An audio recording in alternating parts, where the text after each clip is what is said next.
ನಮಸ್ಕಾರ. ಎಲ್ಲ ವೀಕ್ಷಕರಿಗೆ ಸಂಕ್ರಾಂತಿ ಫಲಗಳನ್ನು ನಾವು ತಿಳಿಸ್ಕೊಡ್ತಾ ಈಗ ಕಡೆಯದಾಗಿರುವಂತಹ ರಾಶಿ ಮೀನರಾಶಿ. ಮೀನರಾಶಿಯವರಿಗೆ ಈ ರವಿಯ ಸಂಚಾರ ಅನ್ನುವಂಥದ್ದು ಶುಭ ಫಲಗಳನ್ನು ತಂದುಕೊಡ್ಲಿಕ್ಕಿದೆ.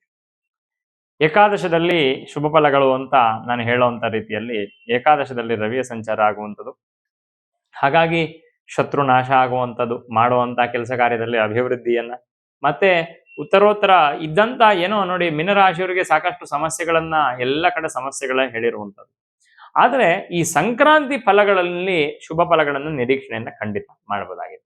ಅಂದ್ರೆ ಈ ಸಂಕ್ರಾಂತಿಯಿಂದ 1 ತಿಂಗಳ ಕಾಲ ಈ ಒಂದು ರವಿಯ ಸಂಚಾರ ಅನ್ನುವಂಥದ್ದು ಶುಭ ಫಲಗಳನ್ನ, ಕೆಲಸ ಕಾರ್ಯದಲ್ಲಿ ಅಭಿವೃದ್ಧಿಯನ್ನ, ಸರ್ಕಾರದ ಕೆಲಸ ವಿಚಾರದಲ್ಲಿ ರಾಜಾಮಾತ್ಯಾದಿ ಸರ್ವಜನ ವಶೀಕರಣಾರ್ಥಂ ಅಂತ. ರಾಜಾಮಾತ್ಯ ಅಂದ್ರೆ ಈ ಸರ್ಕಾರದ ಕೆಲಸ ಅಥವಾ ಸರ್ಕಾರಕ್ಕೆ ಸಂಬಂಧಪಟ್ಟಿರೋ ತರದ ಯಾವ್ದಾದ್ರು ಒಂದು ಸೆಕ್ಟರ್ ಅನ್ನ ನಂಬ್ಕೊಂಡಿರ್ತಕ್ಕಂಥವ್ರಿಗೆ, ಅಲ್ಲಿ ಇರುವಂತಹ ಒಂದು ಕೆಲಸಾದಿಗಳನ್ನ ನೀವೇನೋ ನಿರೀಕ್ಷಣೆ ಇಟ್ಕೊಂಡಿದ್ರೆ ಅಂಥವರಿಗೆ ಒಳ್ಳೇದಾಗುವಂಥದ್ದು. ವಿಶೇಷವಾಗಿ ಅದರ ಜೊತೆಗೆ ವಿದ್ಯಾರ್ಥಿಗಳಿಗೆ ಸ್ವಲ್ಪ ಹೆಚ್ಚು ಇದ್ದಂತಹ ಸಮಸ್ಯೆಗಳು, ಸೋಮಾರಿತನ ಅನ್ನುವಂಥದ್ದು ದೂರ ಆಗಿ ದ್ವಂದ್ವಗಳು ಅನ್ನುವಂಥದ್ದು ದೂರ ಆಗುತ್ತೆ. ಏಕಾದಶದಲ್ಲಿ ರವಿ ಬಂದಾಗ ಆ ರೀತಿಯಾಗಿರುವಂತ ಅಂದ್ರೆ ಮಾನಸಿಕವಾಗಿರುವಂತಹ ಕ್ಲೇಶ, ದ್ವಂದ್ವಗಳು ಅನ್ನೋದು ಸ್ವಲ್ಪ ನಿವೃತ್ತಿಯಾಗಿ ಸ್ವಲ್ಪ ಫೋಕಸ್ಡ್ ಆಗಿ ಕೆಲಸ ಮಾಡುವಂತ, ಫೋಕಸ್ಡ್ ಆಗಿ ಚಿಂತನೆಯನ್ನು ಮಾಡುವಂತ, ಫೋಕಸ್ಡ್ ಆಗಿ ನಿರ್ಧಾರವನ್ನು ತಗೊಳ್ಳುವಂತಹ ಒಂದು ಯೋಗಗಳು ಅನ್ನುವಂಥದ್ದು ಈ ಮೀನರಾಶಿಯವರಿಗೆ ಕಾಣಸಿಗುತ್ತೆ. ಕೆಲವು ಹಿಂದೆ ಹೇಳಿದ್ದೆ ನಾನು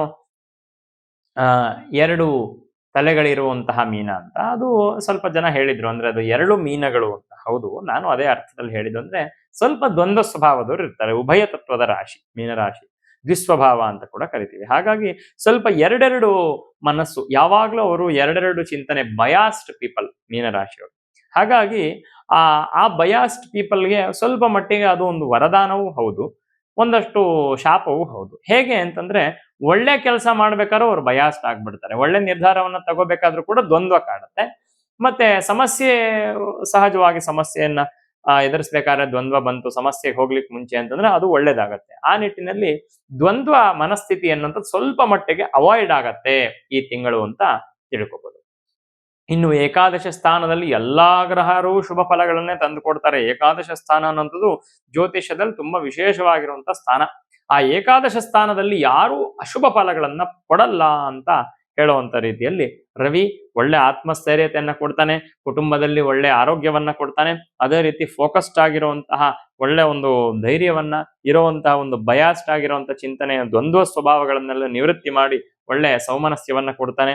ಇದ್ದಂತಹ ಕಷ್ಟಗಳಿಂದ ಹೊರಬರುವಂತಹ ಒಂದು ಚೈತನ್ಯ, ಒಂದು ಹುರುಪು, ಒಂದು ರೀತಿಯಾಗಿರುವಂತಹ ಎಂತೂಸಿಯಾಸಮ್ ಅನ್ನುವಂಥದ್ದು ನಿಮ್ಮಲ್ಲಿ ಬಂದು ಸಿಗತ್ತೆ. ಮೀನರಾಶಿಯವರು 70-80 ಭಾಗದಷ್ಟು ಶುಭ ಫಲಗಳನ್ನು ನಿರೀಕ್ಷಣೆಯನ್ನು ಮಾಡಬಹುದು. ಸಹಜವಾಗಿ ವ್ಯಯದಲ್ಲಿರುವಂತಹ ಶನಿಯಿಂದ ಒಂದಷ್ಟು ದುಷ್ಪರಿಣಾಮಗಳು, 7.5 ಒಂದಷ್ಟು ಪರಿಣಾಮಗಳು ಅನ್ನೋದು ಇದ್ದೇ ಇದೆ. ಲಗ್ನದಲ್ಲಿರುವಂತಹ ರಾಹುವಿನಿಂದ, ಸಪ್ತಮದಲ್ಲಿರುವಂತಹ ಕೇತುವಿನಿಂದ ಒಂದಷ್ಟು ಸಮಸ್ಯೆಗಳು ಅನ್ನೋಂಥದ್ದು ಸಹಜವಾಗಿ ಇದ್ದದ್ದು ಕಂಟಿನ್ಯೂ ಆದ್ರೂ ಕೂಡ ಅದೆಲ್ಲ ಎದುರಿಸುವಂತಹ ಒಂದು ಚೈತನ್ಯ, ಶಕ್ತಿ, ಆ ರೀತಿಯಾಗಿರುವಂತಹ ದೃಢವಾಗಿರುವಂತಹ ಮನಸ್ಥಿತಿ ಅನ್ನುವಂಥದ್ದು ನಿಮ್ಮದಾಗಲಿದೆ. ಒಟ್ಟಾರೆ ಮೀನರಾಶಿಯವರಿಗೆ ಶುಭ ಫಲಗಳು ಅನ್ನುವಂಥದ್ದು ಪ್ರಾಪ್ತವಾಗುತ್ತೆ. ಮೀನರಾಶಿಯವರಿಗೆ ಎಲ್ಲರಿಗೂ ಕೂಡ ಒಳ್ಳೆಯದಾಗಲಿ. ನಮಸ್ಕಾರ. ಡಾಕ್ಟರ್ ಶಿವರಾಮ್ ಭಟ್ ಅವರ ನೇತೃತ್ವದಲ್ಲಿ ಇದೇ ಏಪ್ರಿಲ್ 30 ಅಕ್ಷಯ ತೃತೀಯ ದಿನದಂದು ಅಷ್ಟಲಕ್ಷ್ಮಿ ಮಹಾಯಾಗವನ್ನ ಹಮ್ಮಿಕೊಂಡಿದೆ. ಯಾಗದಲ್ಲಿ ಭಾಗವಹಿಸುವವರಿಗೆ 48 ದಿನಗಳಿಂದ ಪೂಜಿಸಲ್ಪಟ್ಟ ಅಷ್ಟಲಕ್ಷ್ಮಿ ಯಂತ್ರ ಹಾಗೂ ಶ್ರೀ ರಕ್ಷೆಯನ್ನ ಕೊಡಲಾಗುವುದು. ಎಲ್ಲರೂ ಈ ಯಾಗದಲ್ಲಿ ಭಾಗವಹಿಸಿ ಶ್ರೀ ತಾಯಿಯ ಕೃಪೆಗೆ ಪಾತ್ರರಾಗಿ. ಹೆಚ್ಚಿನ ಮಾಹಿತಿಗಾಗಿ ದೇವರಿಗತಿ.com ವೆಬ್ಸೈಟ್ ಅನ್ನ ಪರೀಕ್ಷಿಸಿ ಅಥವಾ ಈ ಕೆಳಗಿನ ನಂಬರ್ಗೆ ಸಂಪರ್ಕಿಸಿ.